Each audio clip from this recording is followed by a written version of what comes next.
Hello बच्चों, wish you all a very happy peaceful and lightful childrens day. आप सभी अपने जीवन में बहुत कामयाब इंसान बने। आप सभी अपने जीवन में जो कुछ भी आपको चुनौतियां मिलें उन सभी का डटकर सामना करें और अपनी जिंदगी में हमेशा आगे बढ़ते रहें।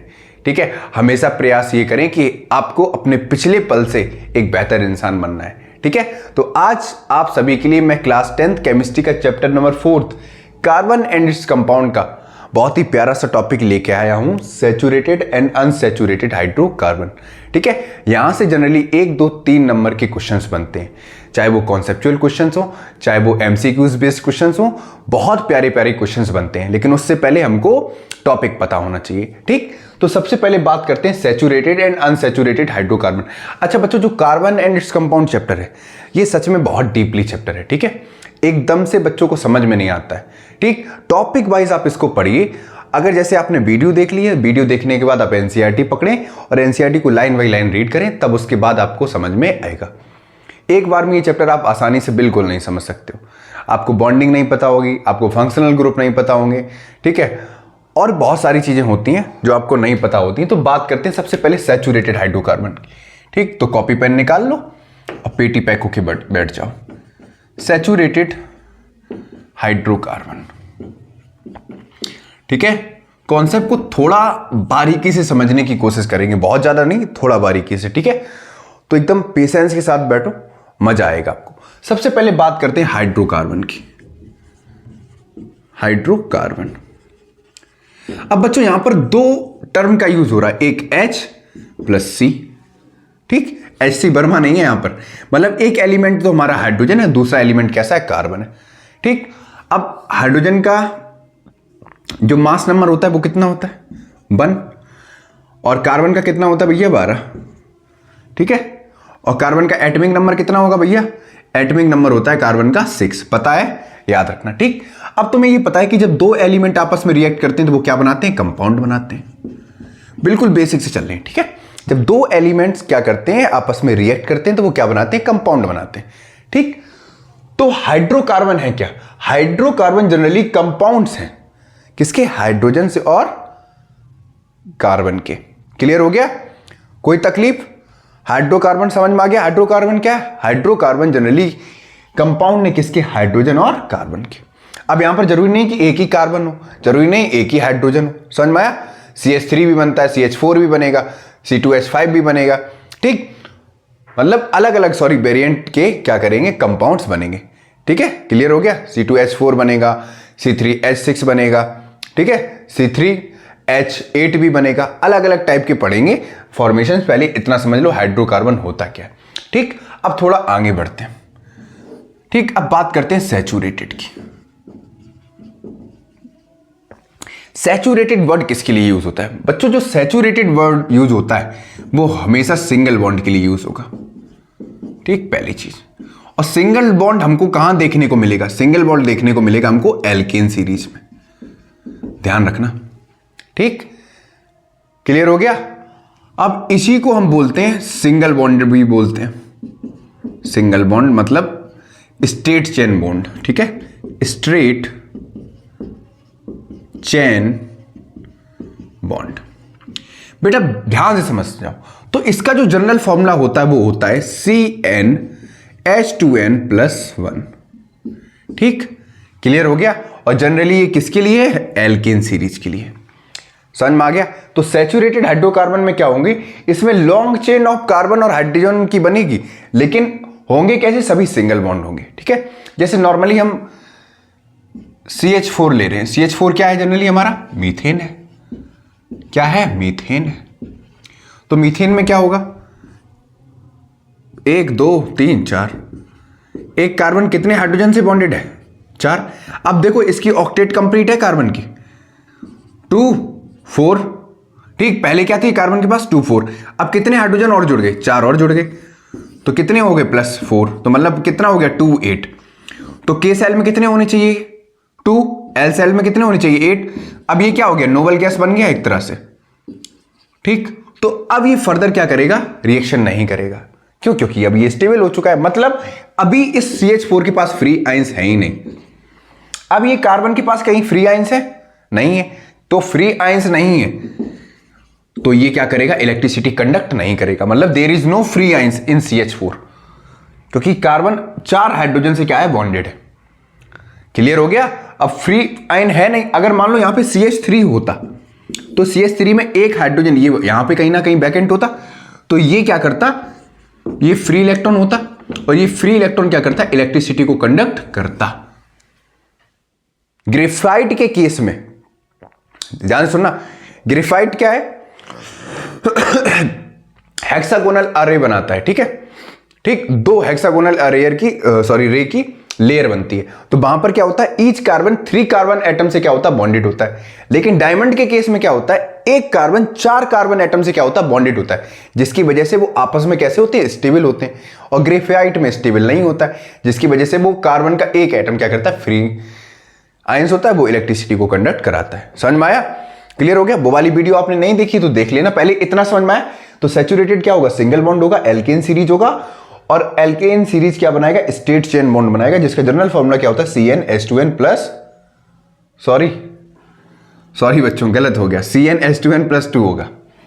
क्या लिख दिया मैंने, CnH2n प्लस 2, सॉरी, ठीक, गलती से लिख दिया वहां पे, CnH2n प्लस 2। अभी CnH2n प्लस 1 होगा, वो आगे देखेंगे कौन से केस में होगा, ठीक है। यहां पर इतना समझ में आया, मैं रब करने वाला हूं। अच्छा बच्चों, अब आगे बात करते हैं अनसैचुरेटेड हाइड्रोकार्बन, ठीक है, अनसैचुरेटेड हाइड्रोकार्बन। बेटा अनसैचुरेटेड का मतलब क्या होगा, अनसैचुरेटेड का मतलब क्या है, यहां पर ये सेपरेट नहीं होगा, ठीक है, यहां पे मिक्सअप होगा। मिक्सअप का मतलब हमने सैचुरेटेड में कैसा देखा था, सैचुरेटेड को हमने देखा था कैसा था, सिंगल बॉन्डेड था, और सिंगल बॉन्ड में हमेशा ये कैसा बनाएगा, स्ट्रेट चेन बनाएगा, ठीक। सैचुरेटेड हाइड्रोकार्बन में हमें सिंगल बॉन्ड मिलेगा और स्ट्रेट चेन मिलेगी, ठीक। अब यहां पर क्या होगा, अनसैचुरेटेड में जनरली ये एल्कीन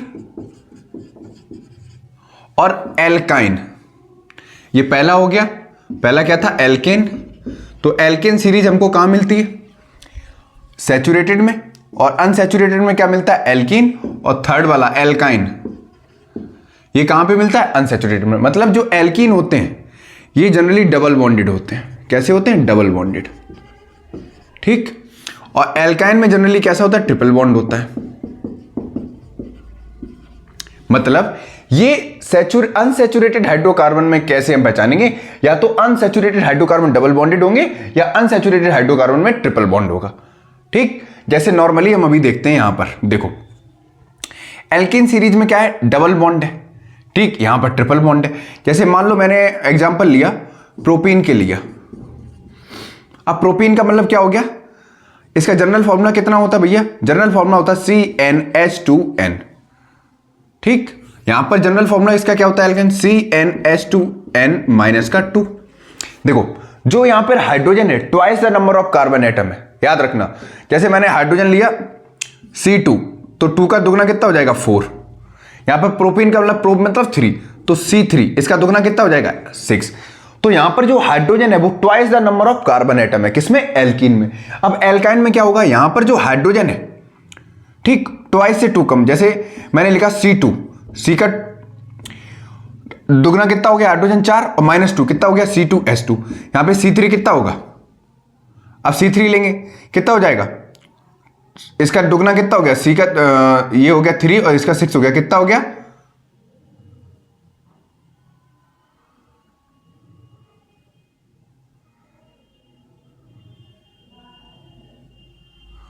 ये 4 हो गया।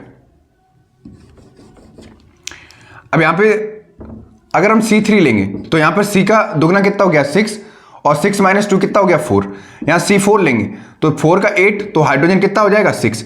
मतलब धीमे धीमे देखो, हाइड्रोजन, कार्बन से हाइड्रोजन जब हम शिफ्ट हो रहे हैं तो कार्बन कितना बढ़ रहा है, 1, और हाइड्रोजन यहां पे कितना बढ़, मतलब एक बॉन्ड कितना बढ़ रहा है, बाई 2। तो यहां पर CH2 का डिफरेंशिएशन है, देखो 2 का 4, फिर 4 का 6, और यहां पर कार्बन लगातार 1 बढ़ रहा है, हाइड्रोजन 2 बढ़ रहे हैं, बढ़ रहे हैं नहीं बढ़ रहे। अगर CH2 का तुम्हें मैं मॉलिक्यूलर मास पूछूं तो कितना होगा भैया, CH2 का मॉलिक्यूलर मास होगा कार्बन का कितना होता है, 1, ठीक, सॉरी गलती हो गई, कार्बन का कितना होगा 12 प्लस हाइड्रोजन का कितना होगा 1 × 2, तो यहां पर कितना हो जाएगा 14 मॉलिक्यूलर मास। ठीक है, यही तो होगा। तो मतलब C2H2 से C3H4 में अगर हम शिफ्ट होंगे तो कितना मॉलिक्यूलर मास बढ़ गया 14 मॉलिक्यूलर मास। तो हर टाइम पे C2 से H2 बढ़ जाएंगे, मतलब C2H2 से C3H4 जाएंगे, तो हर बार कितना मॉलिक्यूलर मास बढ़ रहा है 14 मॉलिक्यूलर मास बढ़ रहा है। ध्यान से समझ में आ रहा है इतना? ठीक, ये बाद में बात करेंगे, पहले इतना समझो। देखो इसका जनरल फॉर्मूला क्या होता है CnH2n-2, मतलब कार्बन का दुगना कितना हो गया हाइड्रोजन और -2। जैसे कार्बन 5 है तो 5 का दुगना कितना हो गया हाइड्रोजन 10 -2, तो C5H8 आ जाएगा। इसमें डायरेक्ट करना है। एल्कीन में क्या है जनरल फॉर्मूला CnH2n+2, मतलब hydrogen twice plus 2 more the carbon atom है। Hydrogen is twice the carbon plus 2 more, मतलब कार्बन अगर C5 लेंगे तो हाइड्रोजन 2 के ट्वाइस कितना हो जाएगा 10 + 2 तो 12 हो गया। ठीक है, तो C5H कितना हो जाएगा 12, मतलब 5 का दुगना 10 + 2, याद रखना। ठीक, अगर मैं तुमसे पूछूं C7 कितना हो जाएगा, C7 वाला निकालना, C का ट्वाइस कितना हो गया 14 + 2 कितना हो गया 16 है ना, तो C7 कितना निकलेगा H16, C7H16। क्लियर हो गया, कोई दिक्कत? ऐसे आप निकाल लोगे। बस इतना समझ लो कि अनसैचुरेटेड हाइड्रोकार्बन में मेनली डबल बॉन्ड होगा और ट्रिपल बॉन्ड होगा। समझ में आ गया? इसमें जनरल फॉर्मूला होगा CnH2n, यहां पर जनरल फॉर्मूला होगा CnH2n-2, यहां पर होगा CN एल्केन में CnH2n+2। ठीक, ये सारी चीजें समझ में आ गई। एक बार फिर से रिकैप करते हैं। जो सैचुरेटेड हाइड्रोकार्बन है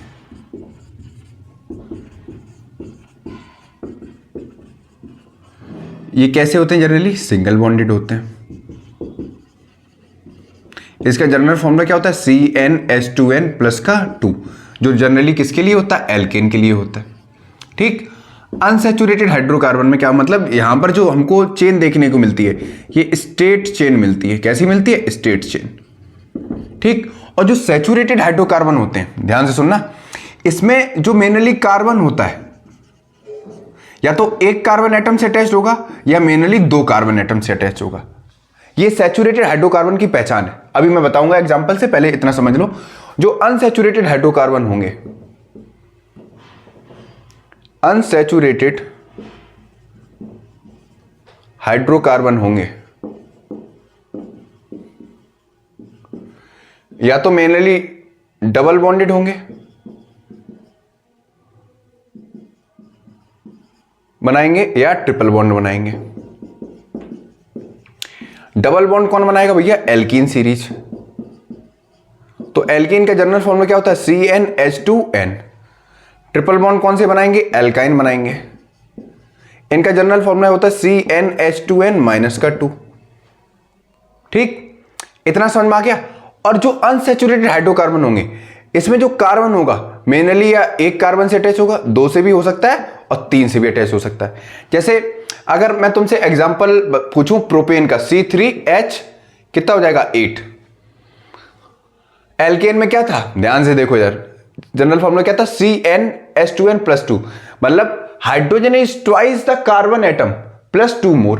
तो देखो 3 का दुगना कितना हो गया 6 + 2 मोर 8, तो ये कौन सा है भैया? प्रोपेन है। पहचान लिया, प्रोपेन। ठीक, एन सीरीज किसके लिए लगती है जनरली?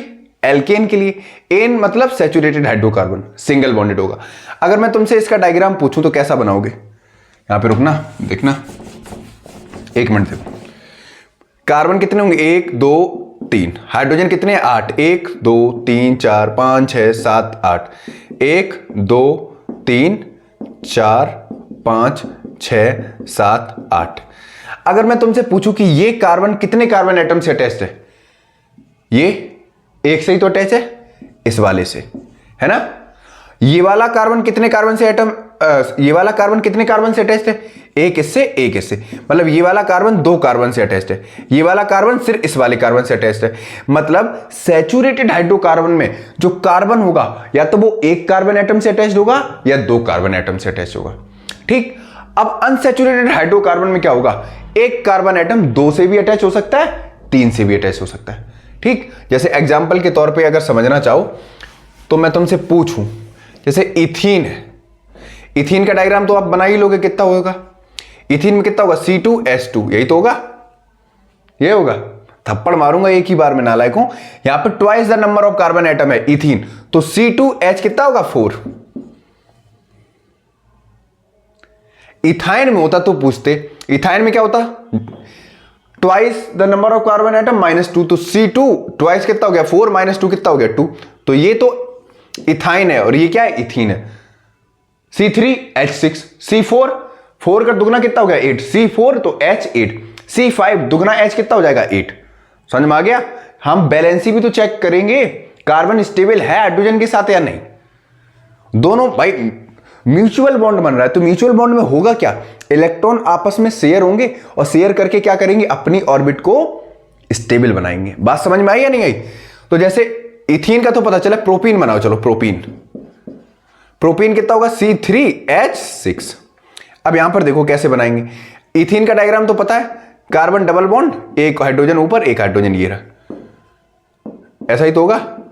अब देखो बैलेंस ही चेक कर लो, 1 2 3 4, कार्बन को कितने चाहिए 8, तो 1 2 1 2, तो 1 2 3 4 5 6 7 8, तो ये तो स्टेबल हो गया इससे। ये वाला चेक करो, 1 2 3 4 5 6 7 8, ये भी स्टेबल हो गया या नहीं हो गया।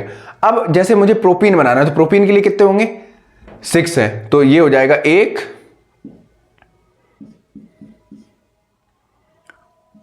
चेक करो 1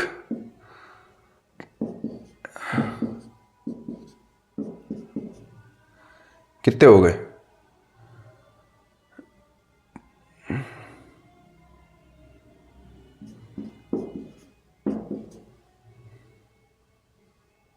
एक 2 3 4 5 6, चेक करो ये वाला कार्बन कितने से अटैच है, 1 2 3 4 5 6 7 8, ये स्टेबल हो गया। ये वाला चेक करो, 1 2 3 4 5 6 7 8, ये भी स्टेबल हो गया। ये वाला चेक करो, 1 2 3 4 5 6 7 8, ये वाला भी स्टेबल हो गया। ये वाला चेक करो, 1 2 3 4 5 6 7 8, यही तो होगा प्रोपीन का डायग्राम। देखो होगा या नहीं होगा। यहां पर डबल बॉन्ड है, ये कार्बन कार्बन के बीच में डबल बॉन्ड है, और डबल बॉन्ड हो गया तो ये क्या हो गया प्रोपीन, और कार्बन कितने हैं 3 है। अब कार्बन हम चेक करेंगे कि नियरली कितने हाइड्रोजन से अटैच है। अब यहां पे देखो ये वाला कार्बन किससे अटैच्ड है, एक कार्बन एटम से, इससे। ये वाला कार्बन किससे अटैच है, इससे और इससे। यहां पर डबल बॉन्ड बन रहा है, तो ये मेनली एक बॉन्ड भी बनाएगा, 2 बॉन्ड भी बनाएगा, ट्रिपल बॉन्ड भी बनाएगा। अब जैसे मैं C4, तो H कितना हो जाएगा 8। ये वाला आप होमवर्क में बनाना कि जो ब्यूटीन होगा, ब्यूटीन, तो ब्यूटीन कितने कार्बन एटम से अटैच होगा नियरली, ठीक है 1 2 3, और इसका स्ट्रक्चर कैसा होगा, ये होमवर्क है आपका, ठीक है। क्लियर हो गया।